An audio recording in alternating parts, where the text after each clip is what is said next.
Alright, well, we're halfway through the month. Where did the time go?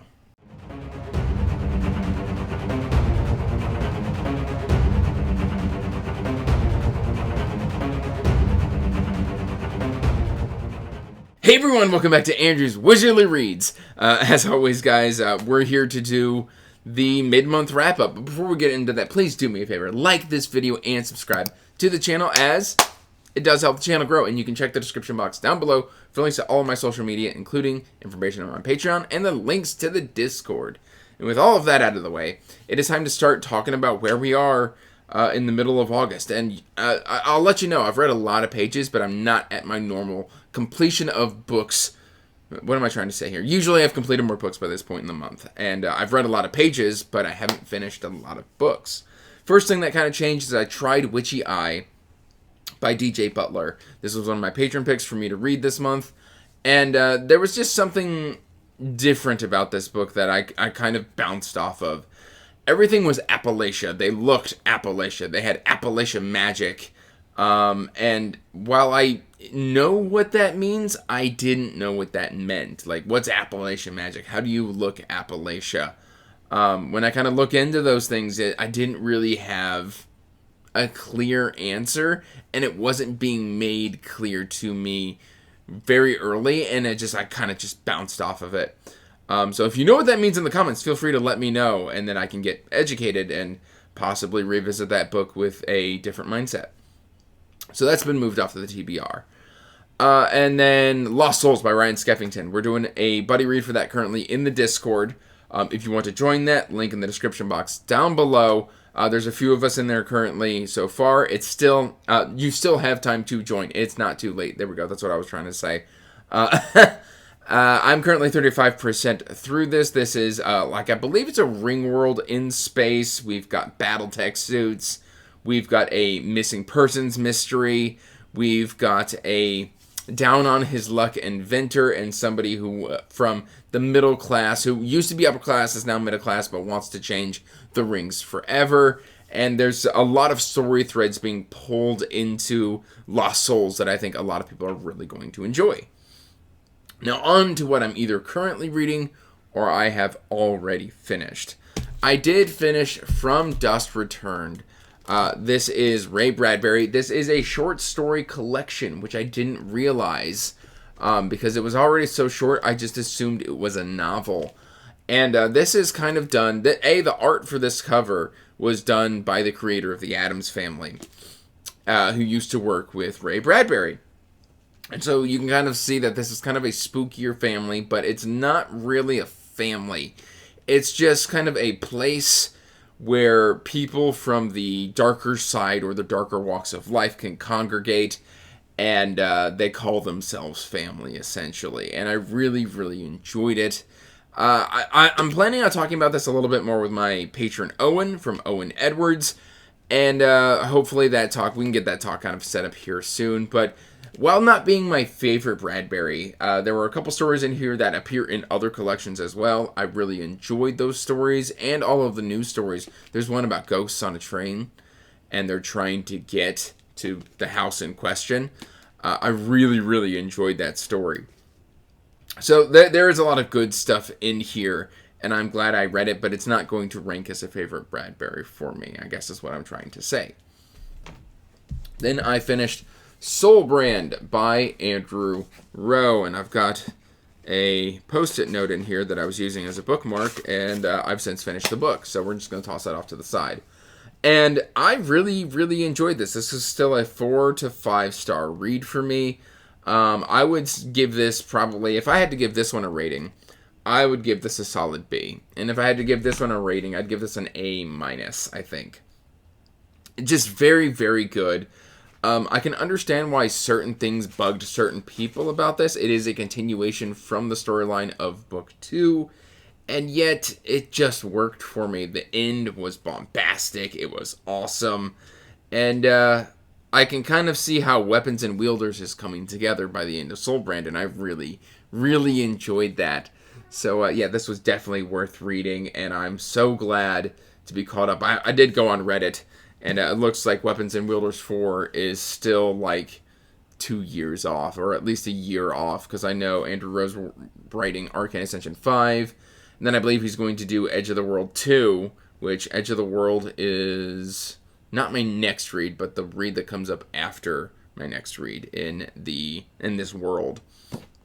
And then he's going to do Weapons and Wielders 4. So I've got a couple releases before I can even get to the sequel to this, because it's not even being written yet, which makes me sad. And then I finished The Look of a King by Tom Dumbrell. And this one is a great, solid, traditional fantasy. If I have to give this one a grade, it's going to get a B-.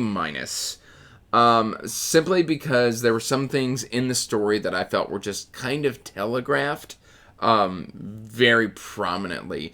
And there were tropes that were kind of very familiar to me within The Look of a King. However, it was well written, it's well polished, it's well executed.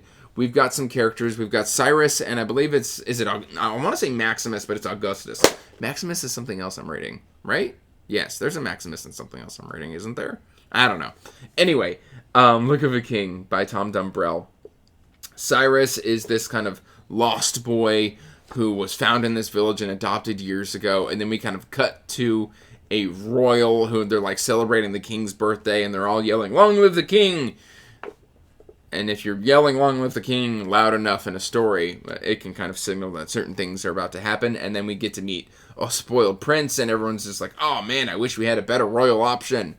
And you can kind of infer where the story starts to go.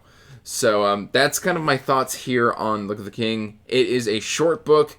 I'm very glad and very grateful to Tom Dumbrell for sending this my way. This was a review copy. I have since written a Goodreads and an Amazon review.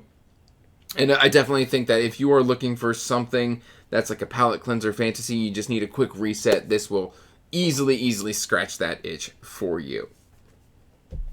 And then the 2 things that I'm still currently reading, 3 things that I'm still currently... 3 things? No, I finished it last night. Villains and Vignettes. Sorry, it's early in the morning when I'm recording this. Villains and Vignettes 1 by Drew Hayes. This is Villains Code 2.5. And this one's good. It's just, I don't know. At the time I was reading this, I was kind of dealing with some melancholy or some imposter syndrome, which I just recently put out a short about that. And it wasn't hitting the way I expect Drew Hayes to hit. Like, the first story was fine. It was kind of Halloween related, and it was kind of good. And then the second one, I could take or leave. It's Ivan on a different planet and throughout the multiverse. Ooh, I get the hiccups. And then the third story was like Christmas related. Anyway, like, nothing really wowed me about this collection. There's a 4th story as well, but again, I'm just kind of whelmed with this one. I'm not overwhelmed. I'm not underwhelmed. I'm just whelmed. And usually Drew Hayes is who I reach for when I need to be just pulled out of some sort of slump or some sort of funk, and this just didn't do that for me. The reason I went to read this is I bought the 3rd book in Villains Code only for it to say, hey, you should probably go read Villains and Vignettes, and it'll explain some of what's going on here. So I decided to reach for it, and I'm glad I've read it because I've been meaning to read it, but at the same time, it didn't wow me. I came back to Mistress of the Empire by Janny Wirtz. I've read an additional about 200 pages since coming back to this. I am now 60-ish%, 55 to 60%, 518 pages into this 860-page book. Again, I just feel like the reason things have happened here, it's just a bit thin. It's a bit forced. It's a bit, I don't know, it doesn't feel like this happened generically. It kind of feels... I'm going to catch flack for this, but y'all know how I feel about Robin Hobb. This feels like later Robin Hobb style of writing. Great character moments, great characters, weak story. There are just some things that just happen, in my opinion, that I'm just like, I feel like the thread you're pulling on was thin to begin with. And I don't understand everything that's going on with the assembly in this story. It just feels like... let's attack somebody so that they can't attack me in the future. Doesn't matter if that person had no intentions of attacking me. It doesn't make sense. And so the whole, second half of this book is we're trying to do something to fix something that was never a threat to the people who were threatened in the beginning. It doesn't work in my brain. However, like I said, great characters, great writing. I don't know. I feel like the story is a bit thin. Like it's missing something to give it that just special oomph from the first and the second story. And then I am currently 46% of the way through House of Chains. I've been reading about 3% of this a day, except for yesterday. I skipped yesterday because, like I said, I was in a funk. And I really enjoyed the first, book 1 of House of Chains. It was Karsa Orlong. And then we kind of get into book 2, and it's a little bit messier. I'm having to use some of the resources to remind me of what's going on. It's been a long time since I read Dead House Gates. This is a direct sequel to Dead House Gates. Kind of jumping over Memories of Ice, but not really. It does reference some of Memories of Ice. But this is more so a sequel to Dead House Gates. It's been about a year and a half since I reread Dead House Gates. It's still really good. I'm enjoying being back in Malazan. I am both doing audio and physical reads to kind of help me retain the information a little bit more. So that's where we're currently at with Malazan. I still hope to be close to done by the end of the month. I might have 100 pages left to read before the month wraps up, but I'm fine with that. I'll just kind of spend 3 days to wrap this up. And then what I still plan to read this month. We've got, I'm throwing this in because, like I said, I've been in a funk. And one of the ways I deal with a funk is to just throw in something that is not to my general reading taste. This is Joe Hill's 20th Century Ghosts. I figured some horror might jog me out of whatever this is. And so we're going to give that a shot. No real expectations other than for it to just kind of refresh me as being something a little bit different, not sci-fi and fantasy. We've still got Engines of Empire to read, The Martyr by Anthony Ryan, and of course, last but not least, Empire of the Damned by Jay Kristoff. I'm very excited to read these books. I am excited to wrap up this TBR. There has been some great reading, and a lot of it is just, I've been in a little bit of a funk. It's been a busy month. Like I said, I've been working a lot of overtime, so I'm just been tired.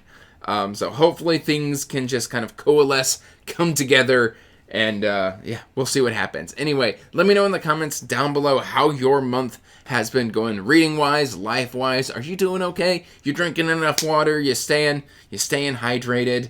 I hope you're doing well. And that's all I really got for you today, guys. So, till next time. Peace out. Stay magical. Bye.